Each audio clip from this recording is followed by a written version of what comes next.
And Rising, Elder O back with you once again. The return of the Nephilim, the Canaanites, the Horites, the giants of old. In the book of Yahu or Matthew, chapter 24, verse 37, it reads, "But as the days of Noah were, so shall also the coming of the Son of Man be. For as in the days of Noah that were before the flood, they were eating and drinking and marrying and given into marriage until the day that Noah went into the ark." Yahushua warned us plainly that as in Noah's days were, so shall it be also with the coming of the Son of Man. In the days of Noah, corruption was not only moral, but it was genetic, spiritual, and more. Genesis or Bereshit tells us that Noah was perfect in his generation or lineage, untouched by the mingling that filled the earth. Today, family, we will examine whether the spirits, systems, or seed line of the Nephilim, the Canaanites, and the Horites are returning, and why discernment in these last days is not optional, it's survival. So pay close attention to today's lesson, and I have a few powerful video clips that I would like to share with you. Fair use. Listen.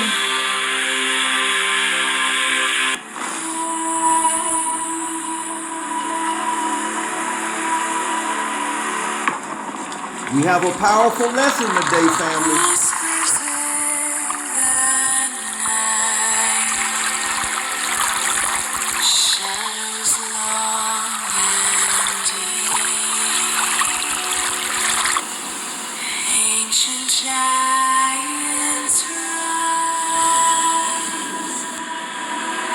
Look.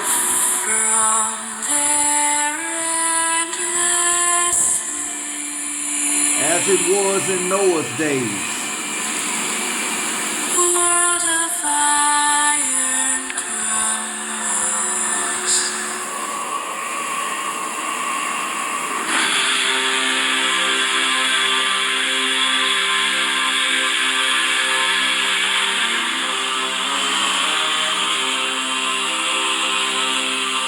Shout out to the content creators. Look.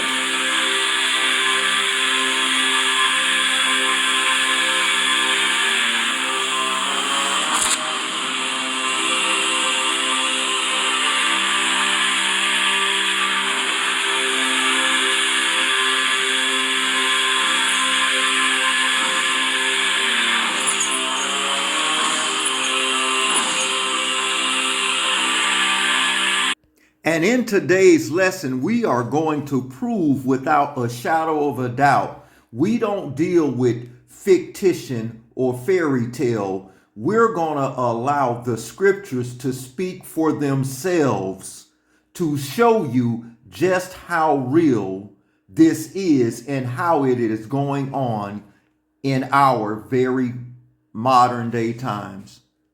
Let us go to the book of 1 Corinthians. Chapter 13, verse 1.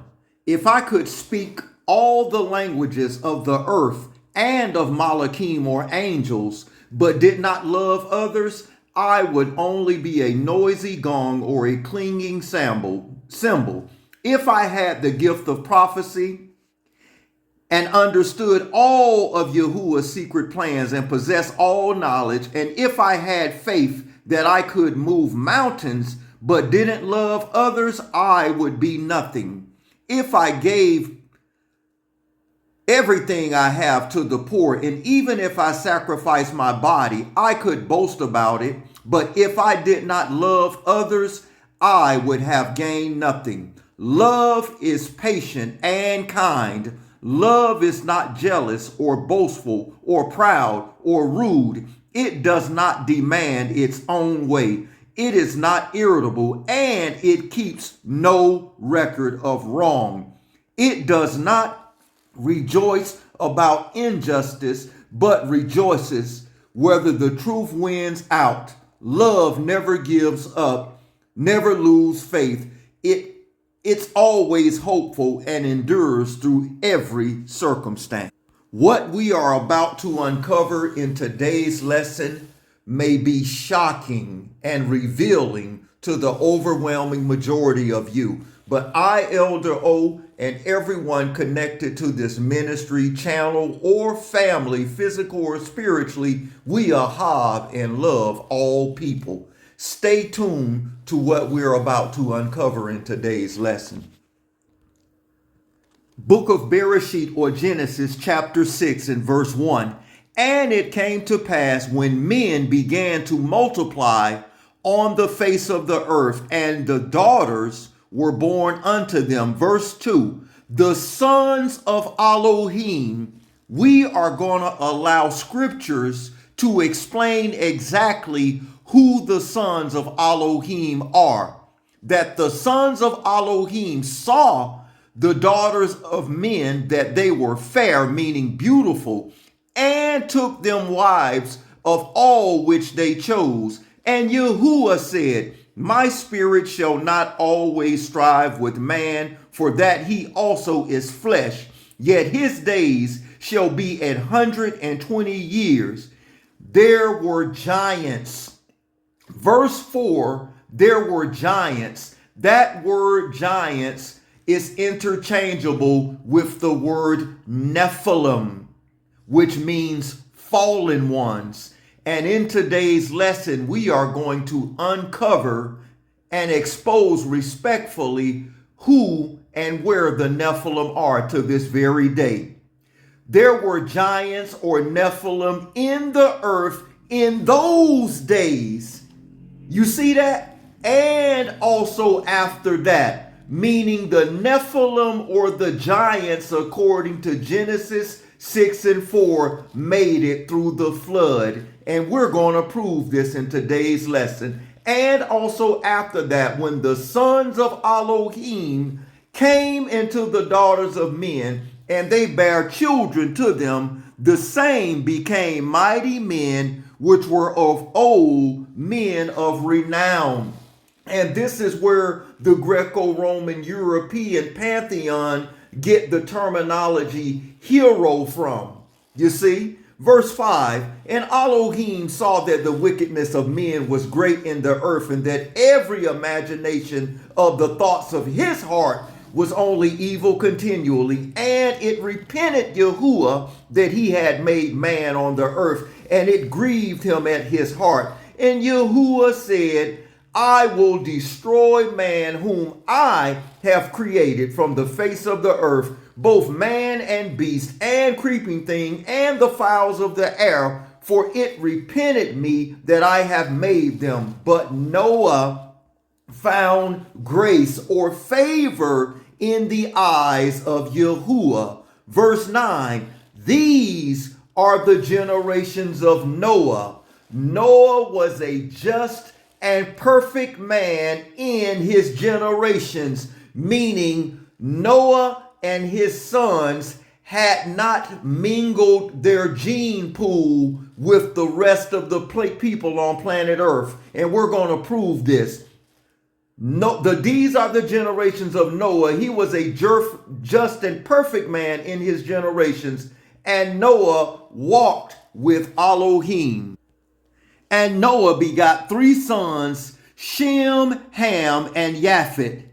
The earth also was corrupt before Elohim. The earth was filled with violence. And Elohim looked upon the earth, and behold, it was corrupt, for all flesh had corrupted his ways upon the earth. How did they corrupt their flesh? We're going to prove without a shadow of a doubt they intermingled with the Nephilim.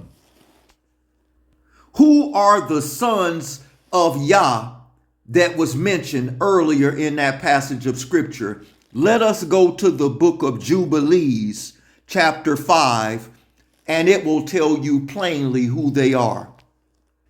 Book of Jubilees, chapter 5, verse 1.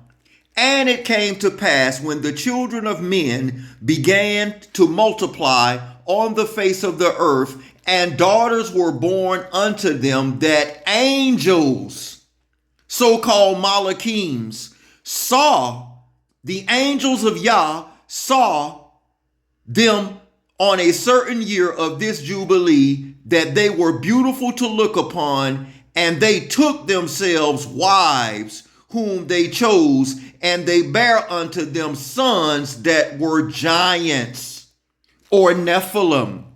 And lawlessness increased on the earth, and all flesh corrupted his way, alike men, the cattle, the beasts, and the birds, and everything that walks on the earth. All of them corrupted their ways and orders, and began to devour each other, and lawlessness increased on the earth, and every imagination of the thoughts of all men was thus evil continually. And Yahuwah looked upon the earth, and behold, it was corrupt, and all flesh had corrupted his orders, and all that were upon the earth had wrought all manner of evil before his eyes. And he said that he would destroy man and all flesh upon the face of the earth which he had created. But Noah found grace in his eyes, and against the angels whom he sent upon the earth, he was exceedingly wroth, and he gave a commandment to root them out of their dominion, and bade us to bind them in the depths of the earth. And behold, they are bound in the midst of them, and kept separate. So the sons of what King James says, God, are Malachims, or angels. Let us get a few more witnesses, family, pertaining to the sons of Elohim, which are so-called angels, really Malachims. Book of Hebrews, chapter 13, verse 2. Be not forgetful to entertain strangers, for thereby some have entertained angels or Malachims unawares, meaning Malachs or Malachims, which King James called angel, can come in many different forms, including looking like humans. Let's get more passages of scripture to prove this. Let us go to the book of Genesis, chapter 18, to prove this without a shadow of a doubt. Verse 1. And Yahuwah appeared unto him in the plains of Mamre, and he sat in the tent door in the heat of the day, and he lifted up his eyes and looked, and lo, 3 men stood by him. And when he saw them, he ran to meet them from the tent door, and bowed himself toward the ground. And he said, Yahuwah, if now I have found favor in thy sight, pass not away, I palau thee from thy servant. Let a little water, I palau, King James says pray, the proper term is palau, you be fetched, and wash your feet, and rest yourselves under the tree. And I will fetch a morsel of bread, and comfort ye your hearts. After that ye shall pass on, for therefore are ye come to your servant. And they said, so do as thou hast said. And Abraham hastened into the tent unto Sarah, and he said, make ready quickly 3 measures of fine meal kneaded, and make cakes upon the hearth. And Abraham ran unto the herd, and fetched a calf tender and good, and gave it unto a young man, and he hasted it to dress it. And he took butter and milk and the calf which he had dressed, and set it before them, and he stood by them under the tree, and they did eat. Notice in verse 8 that they are eating a calf, which is meat.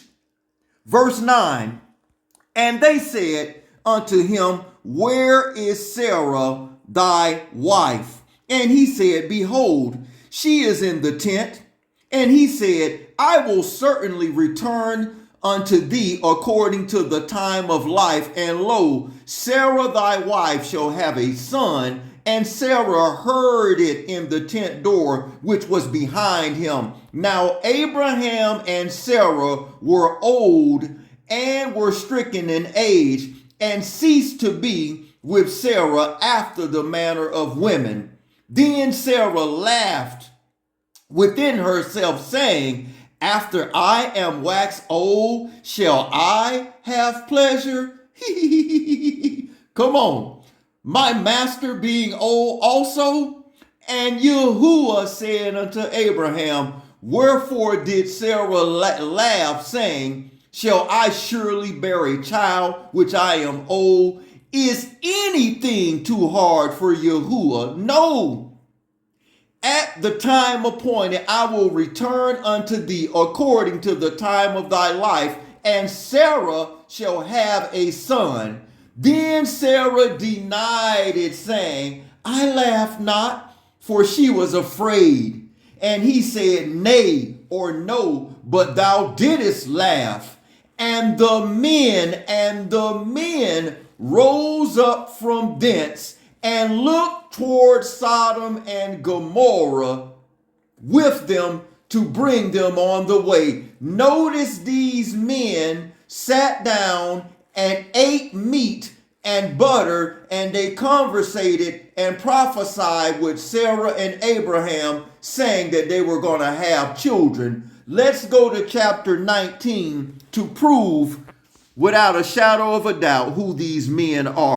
We're going to let scripture speak. That way, no one out there can falsely accuse and say that Elder O said this. No, Yahuwah Elohim and his scriptures said it. Genesis or Bereshit chapter 19. Let's pick it up at verse 1. These are the same men that just got done prophesying to Abraham and Sarah sitting down eating meat. What does verse 1 say? Book of Bereshit or Genesis chapter 19 verse 1. And there came two angels or malachim, proving that angels or malachim, as we read in the book of Hebrews chapter 13, can come in flesh and blood form, meaning looking like men. And there came two malachims or angels to Sodom at evening, and Lot sat in the gate of Sodom. And Lot, seeing them, rose up to meet them, and he bowed himself with his face toward the ground. And he said, behold now, my masters,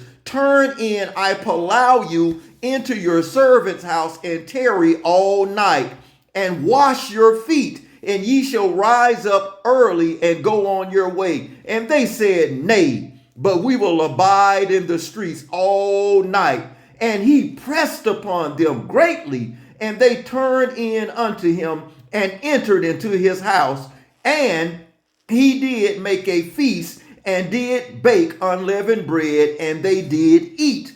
But before they lay down, the men of the city, even the men of Sodom, compassed the house round, both old and young, all the people from every quarter, and they called to Lot and said unto him, where are the men? Verse 5 says men. Verse 1 says malachim or angels. So angels can come in flesh and blood form. You see, it says, verse 5, and they called unto Lot and said unto him, where are the men which came into thee this night? Bring them out unto us that we may know them. They had that foul spirit on them. The same thing that's spoken of in Romans chapter 1. The abomination. Just being careful with my words. Same-sex relations is abominable in the sight of the Creator. So bring them out that we may know them. So these Malachim or angels came looking just like men. That's why back in Genesis or Bereshit chapter 6 verse 4, which we read earlier, it said that Noah and his sons were perfect in their generations. They had not mixed with the Nephilim. Listen. I am not afraid of you. I walk with the Lord. Yahuwah. You should fear what comes next. Look at the Nephilim. You've done enough. You devoured everything in your path, and giants. This ends here. Now you answer to me. Let's get it on.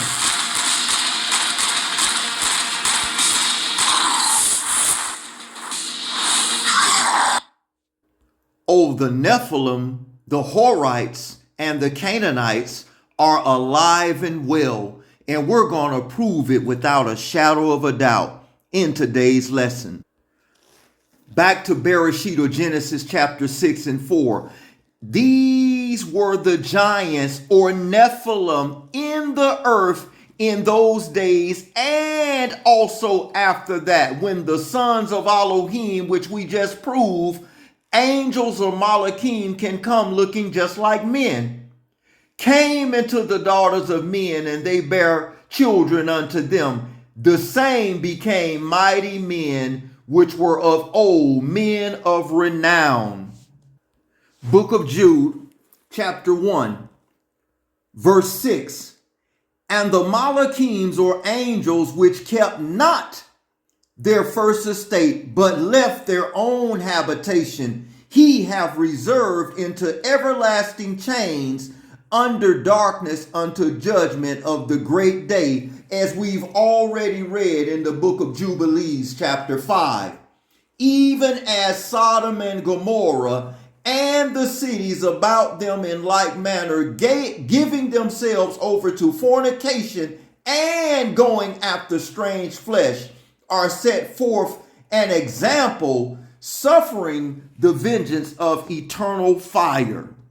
Verse 14, and Enoch also, the seventh from Adam, prophesied of these things, saying, behold, Yahuwah cometh with 10,000s of his saints to execute judgment upon all, and to convince all that are wicked among them of all their wicked deeds which they have wickedly committed, and all their hard speeches which the sinners have spoken against them. Book of Enoch, chapter 15, verse 1. Then addressing me, he spoke and said, Shema or hear, neither be afraid, O righteous Enoch.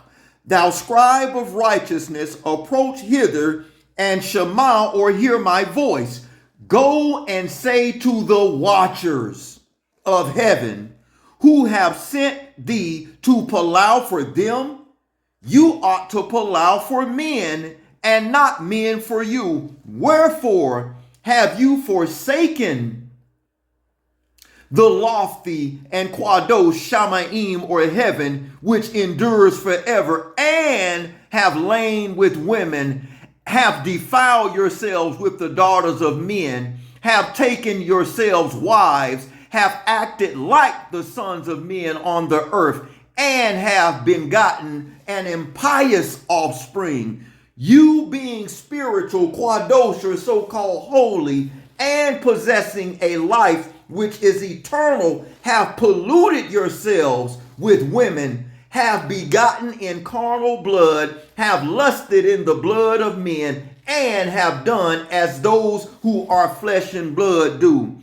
These, however, die and perish. Therefore, I have given them wives, that they might cohabitate with them, that the sons might be born of them, and that this might be transacted upon the earth. But you, from the beginning, were made spiritual, possessing a life which is eternal and not subject to death forever. Therefore, I made not wives for you, because you being spiritual, your dwelling is in Shamaim, which they call heaven. Now giants, the word giants is interchangeable with Nephilim, children of the fallen. We're going to prove this. Now the giants who have been born of spirit and of flesh shall be called upon the earth evil spirits. You see, and on the earth shall be their habitation. Evil spirits shall proceed from their flesh, because they were created from above. From the Quadosh, or holy watchers, was their beginning and primary foundation. Evil spirits shall they be upon the earth, and the spirits of the wicked shall they be called. The habitation of the spirit of Shamaim, or heaven, shall be in heaven, but upon the earth shall be the habitation of terrestrial, meaning fleshly spirits who are born on earth. The spirits of the giants, or Nephilim, shall be like clouds, which shall oppress, corrupt, fall, contend, and bruise upon the earth. They shall cause lamentation, no food shall they eat, and they shall be thirsty. They shall be concealed, and shall not one rise up against the Son of Men, and against women, for they come forth during the days of slaughter and destruction. Book of Numbers, chapter 13. And Numbers 13 is on the other side of the flood. The Nephilim, the children of the fallen, and the giants made it through the flood. Numbers chapter 13, let's pick it up at verse 26, is going to prove this. And they went and came to Moshe and Aharon and to all the congregation of the children of Yisrael unto the wilderness of Paran, to Kadesh, and brought back word unto them and to all the congregation, and showed them the fruit of the land. And they told him and said, we came unto the land whither thou sent us, and surely it floweth with milk and honey, and this is the fruit of it. Nevertheless, the people be strong that dwell in the land, and the city's wall and very great. And moreover, we saw the children of Anak. You see, this is the seed line of the Nephilim, the fallen. The Amalekites dwell in the land of the south. The Hittites and the Jebusites and the Amorites dwell in the mountains. And the Canaanites dwell by the sea and by the coast of Jordan. And Caleb stilled the people before Moshe and said, let us go up at once and possess it, for we were well above able to overcome it. But the men that went up with him said, we be not able to go up against the people, for they are stronger than we are. And they brought an evil report of the land which they had searched unto the children of Israel, saying, the land through which we have gone to search it is a land that eateth up the inhabitants thereof, and all the people we saw in it were men of great stature. And there we saw giants. The word giants and Nephilim are interchangeable. The sons of Anak, which come out of the giants, and we in our own sight as grasshoppers, and so we were in their sight. Numbers chapter 13 is on the other side of the flood, meaning the Nephilim, or the giants, still exist. I have a powerful clip that I'm going to share with you. Then we're going to come back and get several more passages of scripture. It's number 2396. There is a book once quoted in the Bible telling of fallen angels, human giant hybrids, and a truth too dangerous to be preserved. So who decided to erase it from history? The Book of Enoch is nuts. I talked to myself about it. That's the giants. It's not just the giants, it's aliens. It's about the Watchers who came down and mated with human beings. Bro, I'm reading it right now. I know you are. I already know.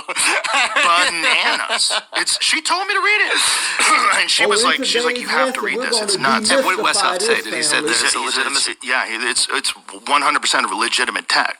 It's legitimate religious text, but they decided not to include it because it's so nuts and because it goes against what the writings of the Torah. Right. So, but it was a few rabbis. Just a few rabbis decided. If the Book of Enoch was included in the Bible, it changes the whole story of the human race. Why would the rabbis decide what goes into the Christian? They had that kind of power. They just decided that it doesn't get included in the canon.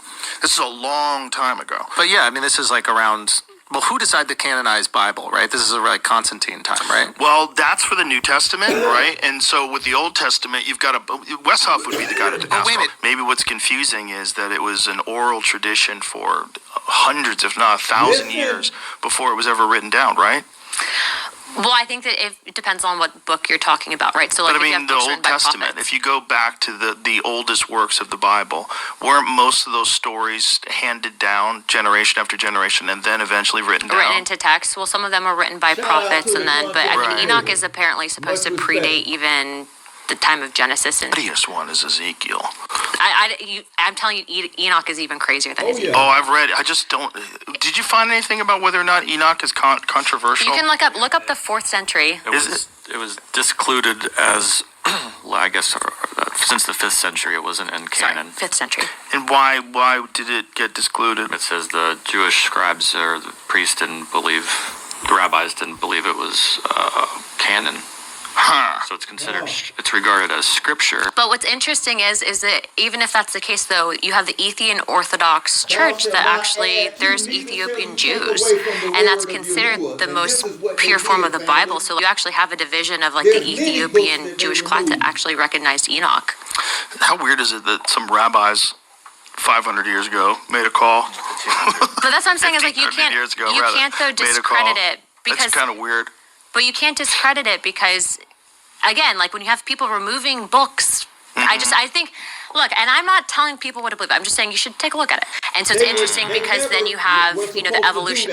Guys that are Christians who are well informed about the reality of the Genesis 6 affair and the Nephilim, who are in the mix at the highest levels.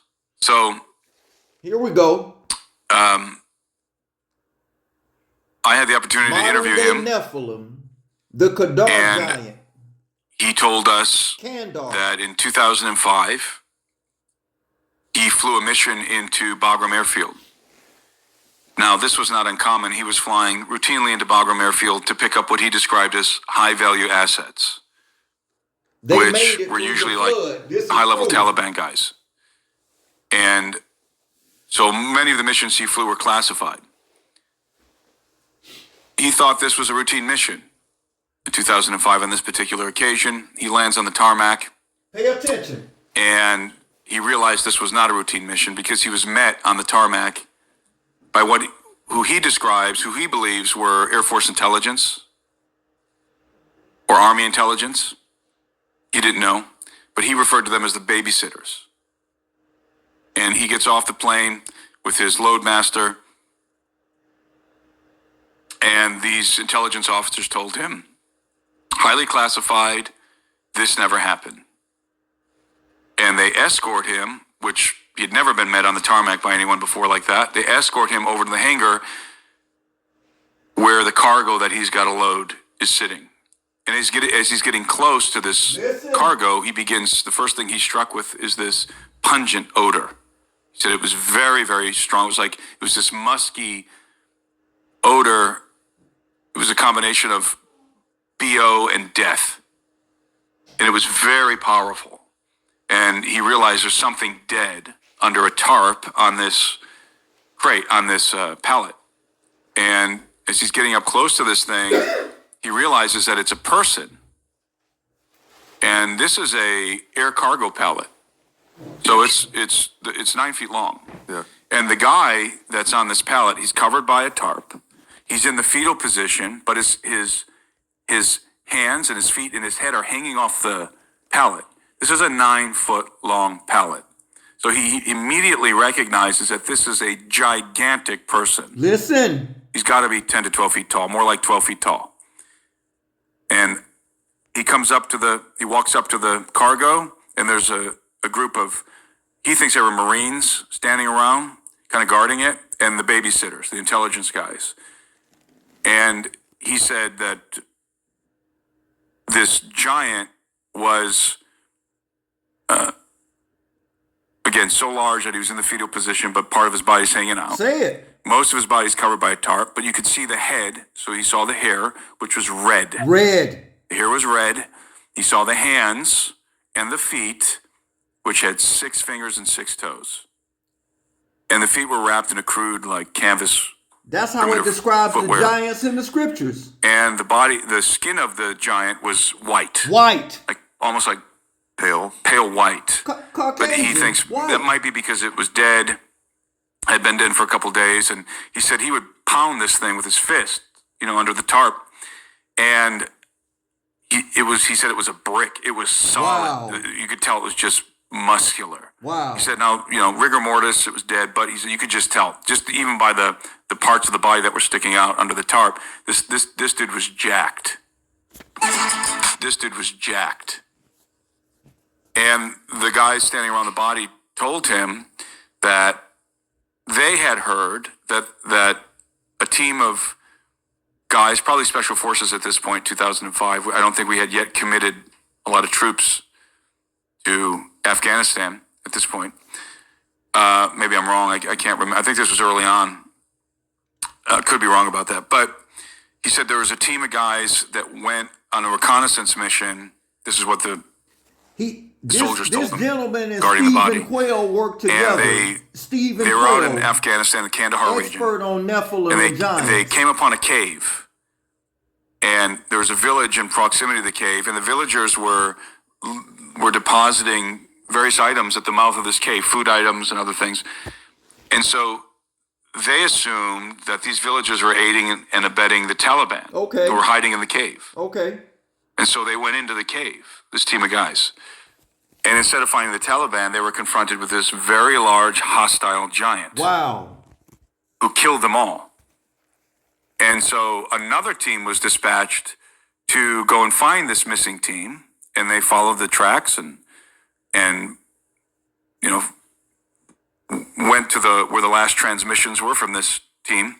And he said that the story goes that when they went into the cave, the giant was eating on the guys that had slaughtered. That's where you get the term cannibalism and they were able to take him down.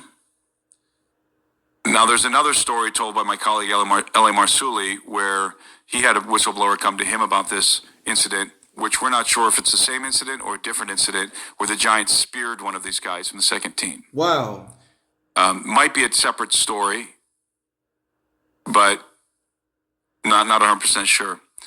But they killed the giant, and then they airlifted him out by helicopter to Bagram Airfield. Listen at this. And this is where our pilot picks up the story, and he's there to load the body. Okay. And so they had to weigh the cargo to put it on the airplane. And the loadmaster weighed it at 1,500 pounds, subtracting the pallet, the air cargo pallet. They knew that the body weighed exactly 1,100 pounds, or approximately, I should say, 1,100 pounds. But they knew that was the weight because that was That's the like weight the weight that of 2 was or 3 being loaded onto gorillas combined. C-130. You imagine how strong that 1,100 is? pounds. So 12 foot tall, 1,100 pounds. monster. Wow. And 6 fingers, 6 toes. And then the pilot, after they loaded the cargo, he had to take it to Qatar and unload it in Qatar. And then he told me he heard through the grapevine that the giant, the dead giant, ultimately made its way to Wright-Patterson Air Force Wow. Base. That's a powerful story.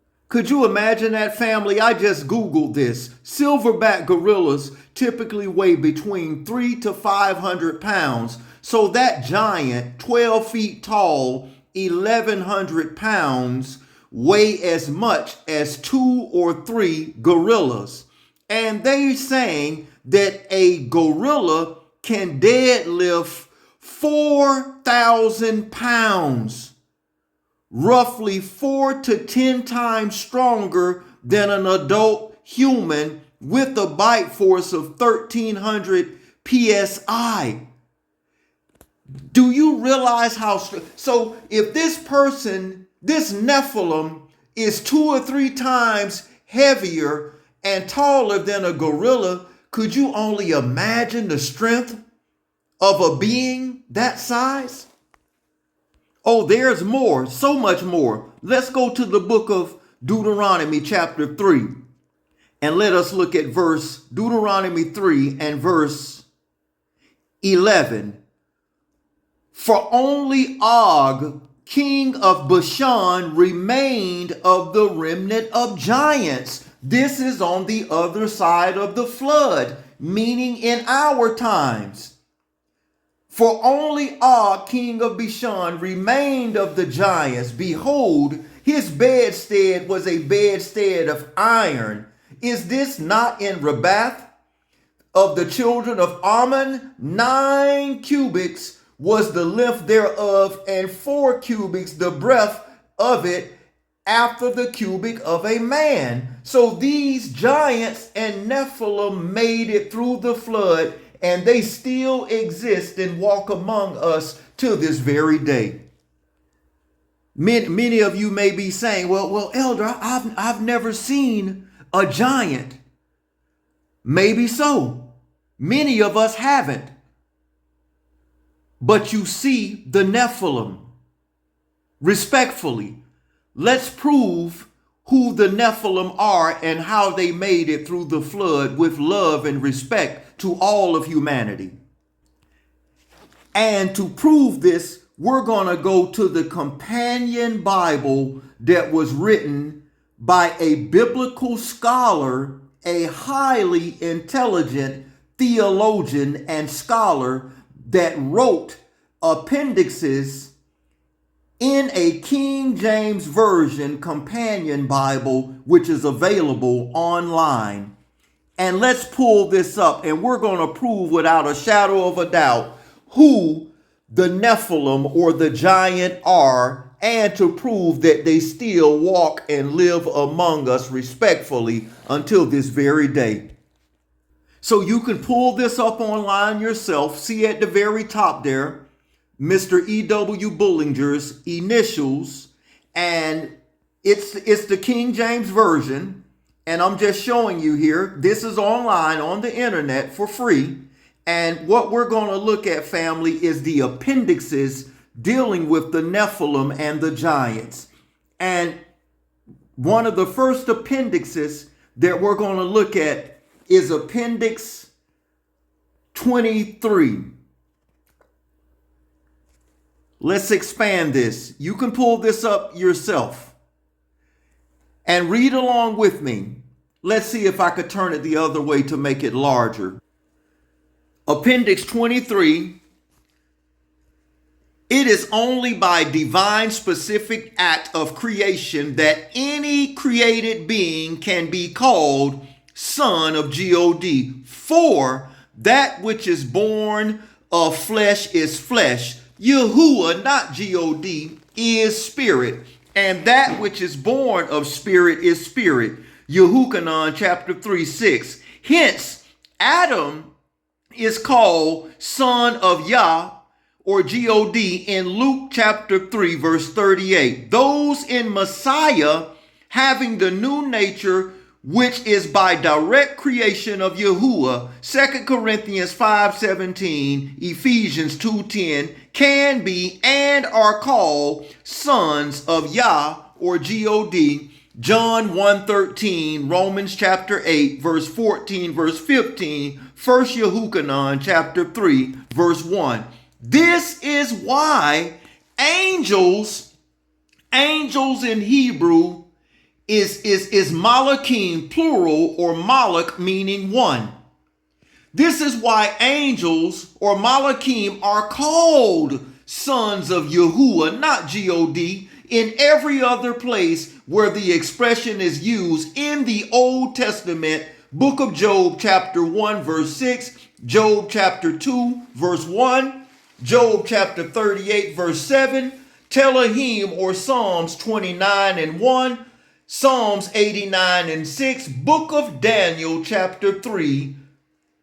We have no authority or right to take the expression in Bereshit or Genesis chapter 6, verse 2 and 4 in any other sense. Moreover, in Genesis 6:2, the Septuagint renders it angels, as we read in the book of Jubilees, chapter 5 renders it angels.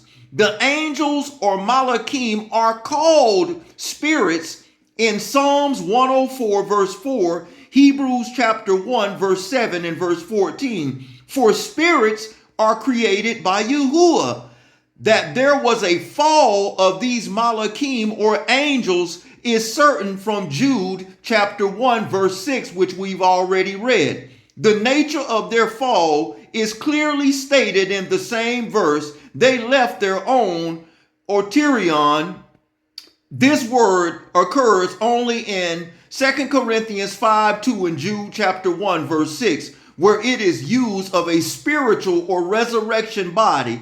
The nature of their sin is stated to be in like manner, that is, that of the subsequent sin of Sodom and Gomorrah, Jude chapter 1 verse 7. The time of their fall is given as having taken place in the days of Noah, 1 Peter 3 and 20, 2 Peter 2 and 7. Though there may have been a prior fall which caused the end of the world that then was, Genesis chapter 1 verse 1 and 2, 2 Peter 3 and 6. For this sin, listen, for this sin they are reserved unto judgment, 2 Peter 2 and 4, and are in prison, 1 Peter 3:19. Their progeny, called Nephilim, is translated as giants. Keep that, make a mental note, write this down. Their progeny, called Nephilim, is translated as giants, were monsters of iniquity, and being superhuman in size and character, had to be destroyed. See Appendix 5, which we will read shortly. This was the one and only object of the flood. Only Noah and his family had preserved their pedigree pure from Adam. See Genesis 6 and 9. This is why the earth had to be flooded.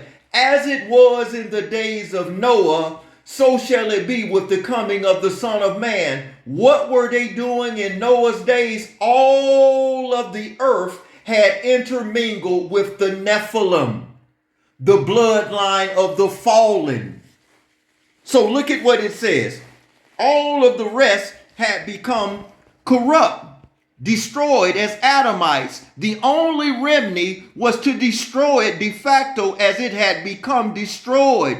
It is the same word used in verse 17 as in verse 11 and 12. See further under Appendix 25. We're going to read this shortly. This eruption of fallen angels, that's what Nephilim means. Fallen angels was Satan's first attempt to prevent the coming seed of the woman foretold in Genesis 3:15. If this could have been accomplished, Yahuwah's word would have failed and his own doom would have been averted. As soon as it was made known that the seed of woman was to come through Abraham, there must have been another eruption as recorded in Genesis 6:4, and also after that, that is to say after the days of Noah, more than 500 years after this first eruption. The aim of the enemy was to occupy Canaan in advance of Abraham so as to contest its occupation by his seed. For when Abraham entered Canaan, we read in Bereshit or Genesis chapter 12, verse 6, the Canaanite. Who are the Canaanites? The Canaanites was then, that is to say, already in the land. In the same chapter, Genesis 12, verse 10 through 20, we see Satan's next attempt to interfere with Abraham's seed and frustrate the purpose of Yahuwah and should be in Isaac. This attempt was repeated in chapter 20, verse 1 through 18. This great conflict may be seen throughout the scriptures as it forms a great importance of subject biblical study. In each case, the human instrument had its own personal interest to serve, while Satan had his own object. Hence, Yahuwah had in case to interfere to avert the evil and danger which his servants and people were wholly ignorant of, as they are to this day. The following assault of the great enemy stand out prominently: the destruction of the chosen family by famine, the destruction of the male lineage, so forth and so on. You can pull this up in your spare time.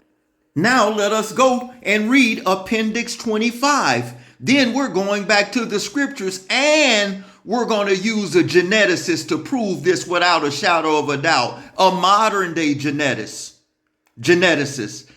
Appendix 25 from the Mr. E.W. Bullinger's Companion Bible. The progeny of these fallen angels with the daughters of Adam, see note Genesis 6 and Appendix 23, are called in Genesis 6 Nephilim, which means fallen ones. Nephal, to fall. What these beings were can be gathered only from scripture. They were evidently great in size as well as great in wickedness. They were superhuman, abnormal beings, and their destruction was necessary for the preservation of the human race and the faithfulness of Yahuwah's word. The letter J only 400 and something, 500 years old. This is why the flood was brought upon the whole world of the Unyali, 2 Peter 2 and 5, as prophesied by Enoch, Jude chapter 1, verse 14. But we read the Nephilim again in Numbers 13, verse 33, which we've already read. There we saw Nephilim, the sons of Anak, which come from the fall. How is it, may ask, could this be if they were all destroyed in the flood? The answer is contained in Bereshit chapter 6, verse 4, where we read, there were Nephilim or giants in the earth in those days, that is to say, in the days of Noah, and also after that, meaning in our times, when the sons of Yah, which we've proven who they are, came into the daughters of men and bare them children, and the same became the mighty men, Gabor, heroes, which were of old, men of renown, literally men of the name, that is to say, who got the name were renowned for their unyaliness. So that after that, that is to say, after the flood, there was a second eruption of these fallen angels, evidently smaller in number and more limited in area, for they were for the most part confined to Canaan and were in fact known as the nations of Canaan. So the Nephilim are the Canaanites. You see? Let's get it again. So that after that, that is to say, after the flood, there was a second eruption of these fallen angels, evidently smaller in number and more limited in area, for they were for the most part confined to Canaan and were in fact known as the nations of Canaan. Who are the Nephilim? The Canaanites. as the date of this second eruption, it is evidently soon after became known that the seed was to come through Abraham. Ab means far, rather, Ra, son, Ham means dark and swarthy. Abraham, the father of the melanated races, you see, classified as what you would call today black, really different shades of brown. It says, known that the seed was to come through Abraham when he came out from Haran, Bereshit 12:6, and entered Canaan. The significant fact is stated, the Canaanite was then, that is to say, already in the land, and in Genesis 14:5, there were already known as Riphaim and Eminem, and had established themselves in Ashtoreth and Kernim and Shavah and Kirtithim. In chapter 15, verse 18 through 21, they are enumerated and named among the Canaanite people. The Canaanites, the Kenizzites, the Cadmonites, the Hittites, the Perizzites, and the Riphaim, and the Amorites, the Girgasites, and the Jebusites. Genesis 10, verse 19 through 21. Compare with Shemot or Exodus chapter 3, verse 8, verse 17, chapter 23, verse 23, Deuteronomy or Devarim chapter 7, Deuteronomy chapter 20, verse 17, Joshua 12:8. These were to be cut off and driven out and utterly destroyed, but they were not, family. And we're going to get this in part 2 of this lesson, which will be coming in a couple of days. And we know not how many away got to other countries and escaped general destruction.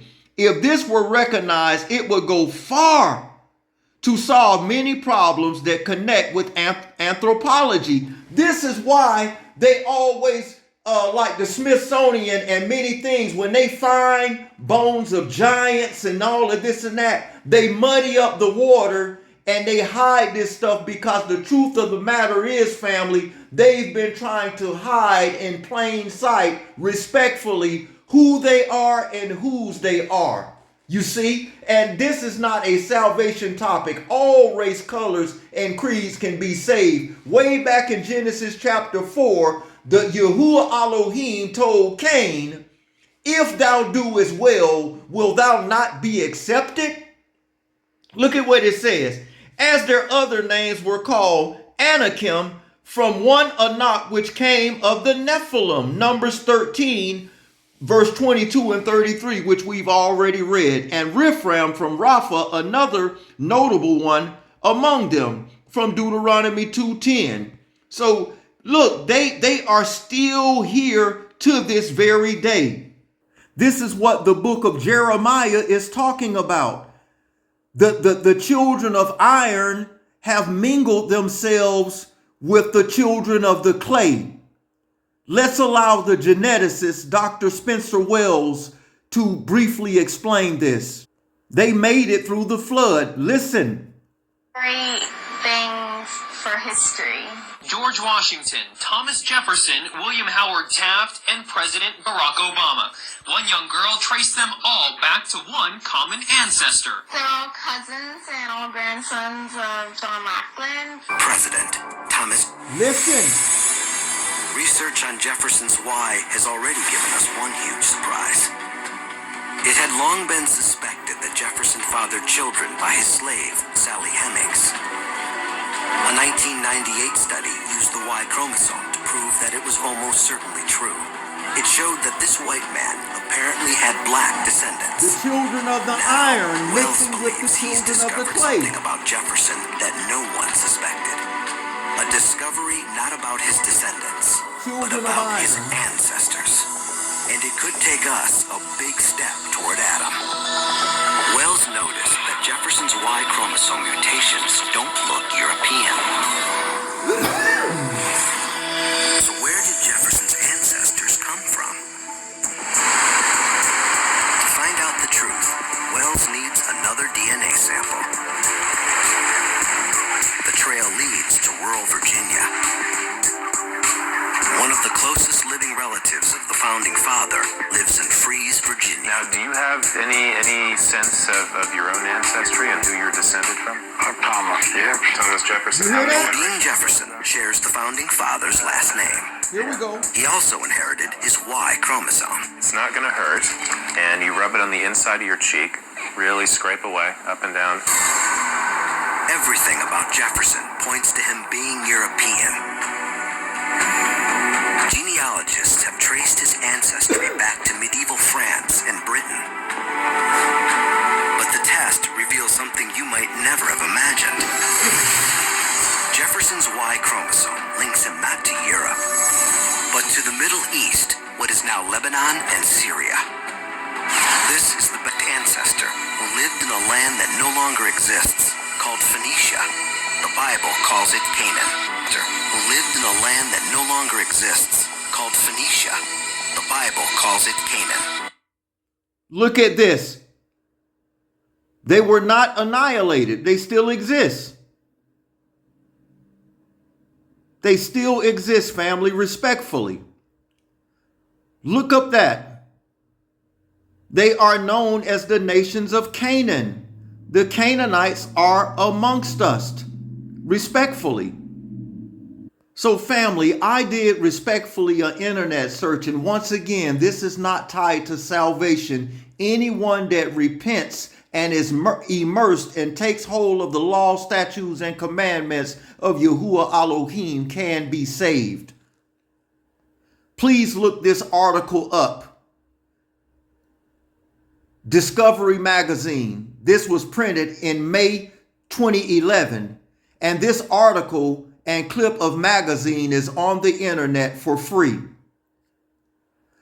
All non-melanated people are part Neanderthal,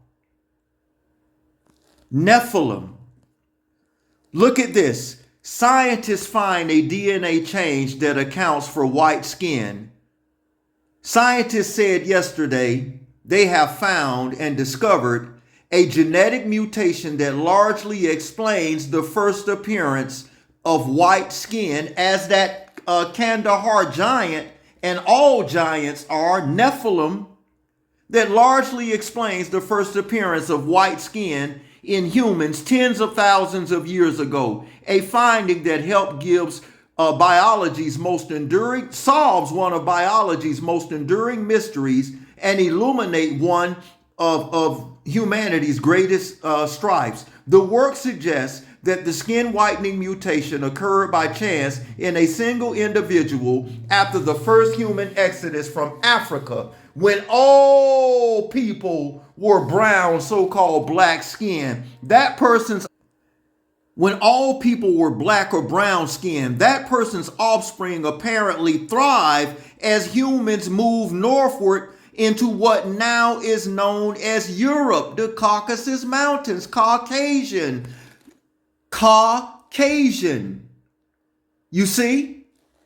It says, now towards Europe, which helped give rise to the lightest of the world's races. Leaders of the study at Penn State University warned against interpreting, finding, and discovering race and gene. So this is done by Penn State. So then you see this yourself. I spoke this into Google. I heard that geneticists state that Caucasians and Europeans are the newest race of people on the planet Earth. The statement that Europeans or people with white skin, European ancestry, are the newest or most recent evolved population is technically accurate. So why through Hollywood and all of this deception, they pretend to be the Israelites? They pretend to be Adam and Eve, when the modern day scientists and geneticists are saying respectfully that all non-melanated people are part Neanderthal, which trace back to the Nephilim. Adam and Eve were ruddy, so-called black. But through Hollywood, misinformation and deception, they pretend to be a people that they are not, when geneticists and science are saying that they are the newest people on earth. And this is not hate. I Ahab and we Ahab and love all people. This is the truth. You see? See, they respectfully run a druidic system. And through Hollywood, holly branch or wood is a limb or a tree that they use for witchcraft and mysticism. So when they create these multi-million-dollar budgeted movies and they keep pushing the same false narrative, people automatically begin to receive what they see on the television screen, tell lies to your vision or movie as truth. Why not admit the truth that the melanated so-called black people are the original Adam and Eve and mothers and fathers on planet Earth? Look at this. Masters of witchcraft, the Amorites, which are the Canaanites. Look at the drawing, look. But through Hollywood and deception, they respectfully pretend to be a people that they are not. And they've been hiding in plain sight. Adam and Kawa were red, ruddy, like the African soil, as was King David, ruddy, a word used to refer to the red or fair complexion in contrast to the dark skin of the Hebrews. All 12 tribes are black. All 12 tribes. In Genesis 25:25, it says that Esau was ruddy, as was Adam. This is what Esau would have looked like, and his brother Jacob, Jacob, would have been a darker Shakur brown. There's a false doctrine out there that Esau, respectfully, is the white man. That's a false doctrine. Now, these are the generations of Esau, who is Edom. Esau took his wives, plural, not one but two, of the daughters of Canaan, Adah, the daughter of Elon the Hittite, and Alohabah, the daughter of Anah, the daughter of Zebo the Hivitite. Same chapter. And Bashima, Ishmael's daughter, the sister of Nabat. So Esau had 3 wives. You see? Look at what verse 6 says. And Esau took his wives, 3 of them, and his sons and his daughters, and all the persons of his house, and his cattle, and all his beasts, and all his substance which he got in the land of Canaan, and went into another country, went into the country from thence, from the face of his brother Jacob. Let's look at verse 20 of this same chapter, family. These are the sons of Seir, the Horites, who inhabited the land, Lothan and Shobal and Zebeon and Anah. Because of time, I don't know if we're going to be able to get deep into the Horite lineage, but if not today, we will, I promise, in part 2. So as we read earlier or heard the geneticist, Dr. Spencer Wells, that did that worldwide genetic test years ago on every race of people on planet Earth, it stated that the presidents are all related, and they are related to the Phoenicians, which are the Canaanites. Now, proving without a shadow of a doubt, according to the King James Zondervan Study Bible, these are the Zondervans, Mr. Bernie and Pat Zondervans. And this is a photo of them. Now, according to the Zondervans King James Study Bible, who are the modern day Canaanites, which are the Nephilim, which are connected to the Horite bloodline in whom Esau married? Who are they? Zondervan King James Study Bible, Genesis 9:25 And he said, cursed be Canaan, a servant of servants shall he be unto his brethren.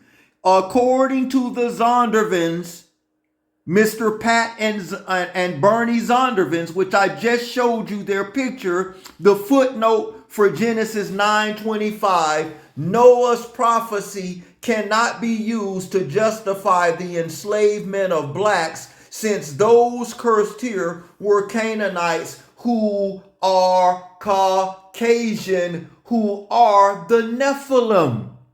As it was in the days of Noah, so shall it be with the coming of the Son of Man. This is what was going on in Noah's days. The children of iron, the Nephilim, began to intermingle with the children of the clay. And Yahuwah Elohim was trying to, and he did, preserve a righteous bloodline. You see? This is not a salvation topic. All races can be saved. This is a truth topic. As it was in Noah's days, so shall it be with the coming of the Son of Man. You see, right knowledge and information doesn't cause you to hate anyone. This is why they've been muddying up the water so much and not telling the truth. They've been respectfully trying to hide who they are and whose they are. But as Psalms 85:11 says, that in the last days, truth and righteousness shall spring and ooze out of the earth, and the truth cannot be held back any longer. That's who Esau married. This is what's going on in modern day times. Pay attention to this. Listen. It's very low. It's 1.38 in Europe, whereas the rate needed for survival is 2.1. As it was in Noah's days. Few births. Fertility rate is very low. It's 1.38 in Europe, whereas the rate needed for survival is 2.1. Japan needs you. Japan is calling specifically for black men. Now, I know you are saying why, Tasha. They say they need babies, and black men tend to make a lot of them. For saying that, all non-melanated races women needed a little help in the birthing department, and when it comes to our men, there was a story going around, and I just reported on a story that was already going around, but my platform happened to be the biggest, and this story went super viral because I called for black men. They said that they needed immigrants in order to come work in the workforce, and then their birth rates were down, and they couldn't have babies, and so, they're saying in so many words that they need help with population regeneration, okay? Because the numbers is going down. They're having like one kid, barely a half a kid to each family and stuff like that. And so they're really trying to allow, immigrants in the country, and you know who those immigrants are, because it ain't nothing but Africans going up over there. So, of y'all asking me, Denise, what's your time in Kings? All right? As it was in Noah's days, so shall it be with the coming of the Son of Man. Baby. This is what was going on in Noah's days. Respectfully, all non-melanated races on the earth are in a demographic decline. In order to maintain a birth rate or a race of people, you must have a birth rate minimum of 2.1. All non-melanated races are in a birth rate decline. And people say, well, respectfully, if you go and look up respectfully the genetics of Hispanic people, respectfully, they just are a blend of a multitude of different nationalities, respectfully. All non-melanated races are in a birth rate decline. So this is what's going on in the world. As it was in Noah's days, so shall it be with the coming of the Son of Man. This is why they're promoting what they're promoting now, family. And please hear my heart. I'm not, the only thing I am putting out is the truth. I have given you the geneticists, the research material that I'm using, the theologians that I'm getting this material from. So this is not my word. This is not my research. I am giving you all of the information that I'm giving you. I gave you the source so you can go look it up yourselves.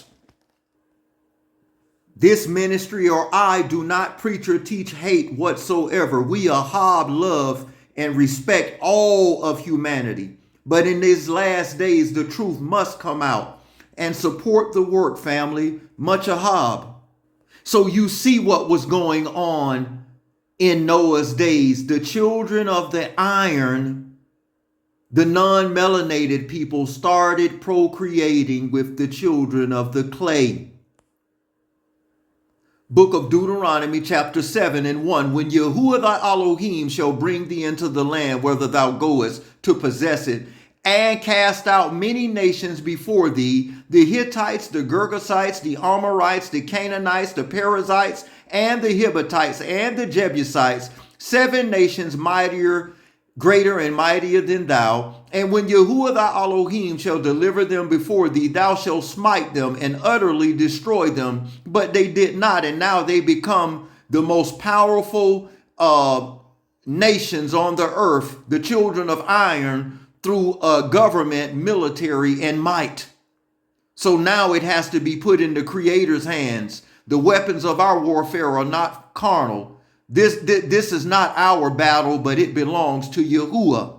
And when Yahuwah thy Elohim shall deliver them before thee, thou shalt smite them and utterly destroy them, and make no covenant with them, nor show mercy unto them. Neither shalt thou make marriages with them. Thy daughter shalt thou not give unto thy sons, nor his daughters shalt thou take unto thy sons. For they will turn thy son from following me, that they may serve other Elohim, such as Baal, which means Lord. That's their deity, which I've taught on many lessons, such as Zeus, which is Jesus. The Messiah's true name is Yahushua. Go back and look at my other lessons. Look at what it says. So the anger of Yahuwah be kindled against you, and destroy thee suddenly. But this shall ye deal with them. Ye shall destroy their altars, and break down their images, and cut down their groves, and burn their graven images with fire. For thou art a set apart people unto Yahuwah thy Elohim. Yahuwah thy Elohim have chosen thee to be a special people unto himself above all people that are on the face of the earth. Book of Judges chapter 3 verse 1. Now these are the nations which Yahuwah left to prove Israel by them, even as many as Israel had not known of all the wars of Canaan. The Canaanites were always in opposition with the children of Israel, as they were back then, as they are to this day.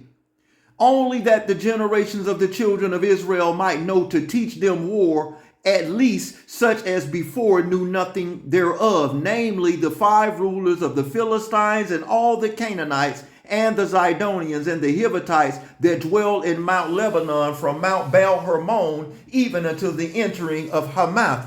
And they were to prove Israel, melanated people, so-called black people, not to be confused with the blue-black Hamitic people. All Israel are different shades of brown, from a ruddy red bone brown to a beautiful dark shakur brown, like a chocolate brown, not to be confused with the blue-black Africans. And they were there to prove Israel by them, to know whether they would hearken unto the commandments of Yahuwah, which he commanded their father by the hand of Moshe. And the children of Israel dwelt among the Canaanites, the Hittites, and the Amorites, and the Perizzites, and the Hivites, and the Jebusites. And they took their daughters to be their wives, and gave their daughters to their sons, and served their Elohims, such as Lord and God and all of that. God, Enoch 69:6. The creator's name is Yahuwah, and his son is Yahushua, and Lord is Baal worship. You see? And the children of Israel did evil in the sight of Yahuwah and forgot Yahuwah, their Elohim, and served Balaam, which means the Lord, and groves.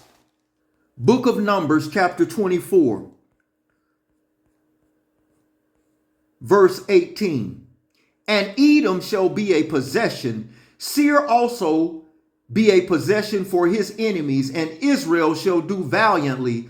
Out of Jacob or Jacob shall come he that shall have dominion, and shall destroy him that remaineth of the city. And when he looked on Amalek, he took up this parable and said, Amalek, which we're going to deal with next lesson, was the firstborn of the nation, but his latter end shall be he that perish forever. And he looked on the Canaanites and took up this parable and said, strong is thy dwelling place, and thou puttest thy nest in the rocks. Always building bunkers and all this and that. Think they're going to get away from the Creator, but they will not be able to, as it states in the book of Obadiah, which we'll cover next lesson. Nevertheless, the Canaanite shall be wasted until Ashur shall carry thee away captive. And he took up his parable and said, alas, who shall live when El doeth this? And the ship shall come from the coast of Chittim. Listen, and shall afflict Ashur, and shall afflict Eber, and he shall also perish forever. And Balaam rose up and went and returned to his place, and Balak also went his way. Yeshayahu or Isaiah chapter 23 verse 1.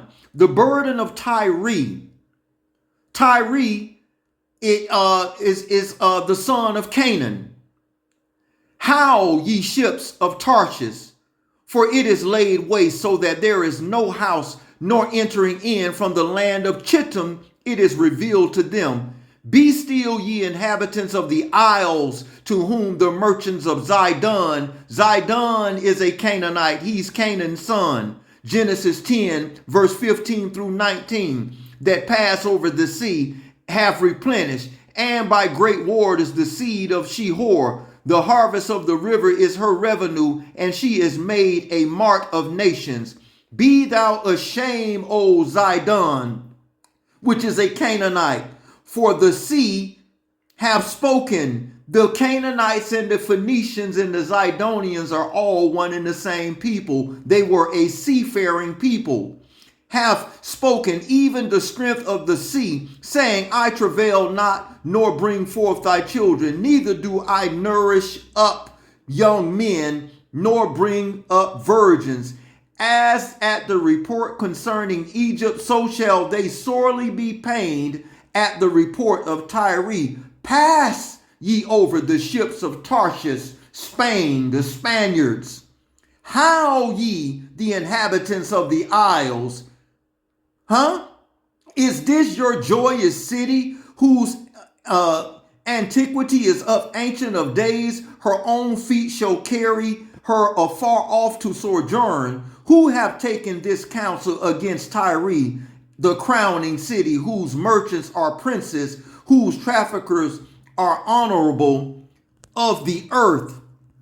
Yahuwah of hosts have purposed it to stain the pride of glory, and to bring it contempt, all the honorable of the earth, passing through the land as a river, O daughter of Tarshish. The Spaniards, which were involved in the slave trade as well. There is no more strength. He stretched out his hand over the sea and shook the kingdom. Yahuwah hath given a commandment against the merchant city to destroy the strongholds thereof. And he said, thou shalt no more rejoice, O thou oppressing virgin, daughter of Zidon. Arise and pass over Chittim, there also shall thou have no rest. Book of Jasher, chapter 90, verse 1. At that time, in the 5th year, the children of Israel had passed over Jordan, after the children of Israel had rested from their war with the Canaanites.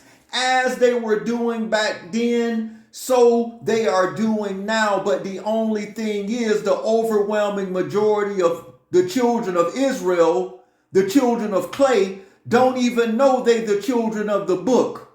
But the children of iron, the Canaanites, the non-melanated, have always been subjugating and oppressing the children of clay, the children of Abari. You see, it says they had rested from the war with the Canaanites. At that time, great and several battles arose between Edom and the children of Chittim. And the children of Chittim fought against Edom. And Abinas, king of Chittim, went forth in that year, that is the 31st year of his reign, and a great force with him of the mighty men of the children of Chittim. And he went to Seir to fight against the children of Esau. And Hadad, king of Edom, heard of his report and went forth to meet him with a heavy people, a strong force, engaging in battle with him in the field of Edom. And the hand of Chittim prevailed over the children of Esau, and the children of Chittim slew of the children of Esau 22,000 men, and all of the children of Esau fled before them.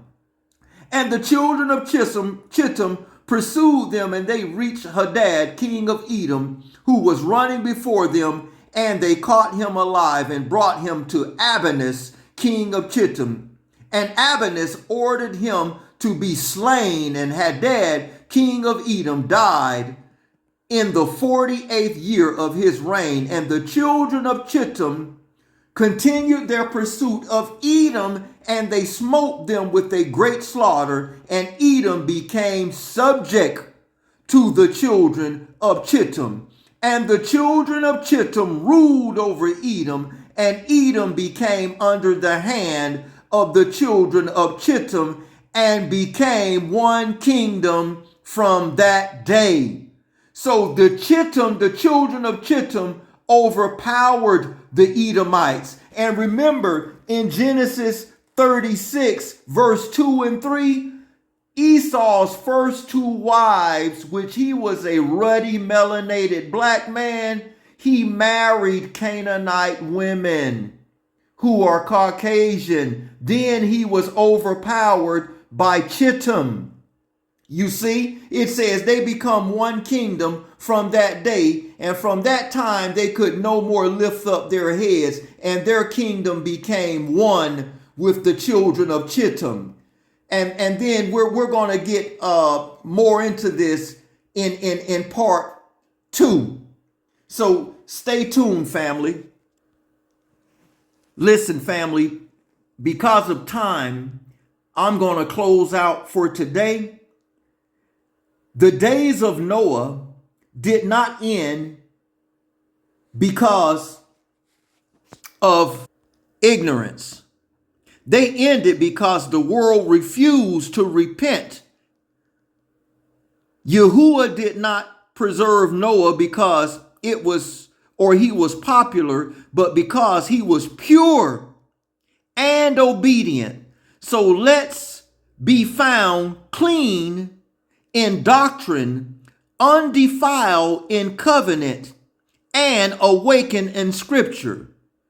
Oh, Father Yahuwah, in the precious and saving name of your Son, Yahushua, the Messiah's name, we allow unto thee, Father Yahuwah, and ask of thee that this word that we've received today, may it fall on good ground, spring forth, and manifest in each and every one of our lives. In Yahushua, the Messiah's name, we allow unto thee, Father Yahuwah.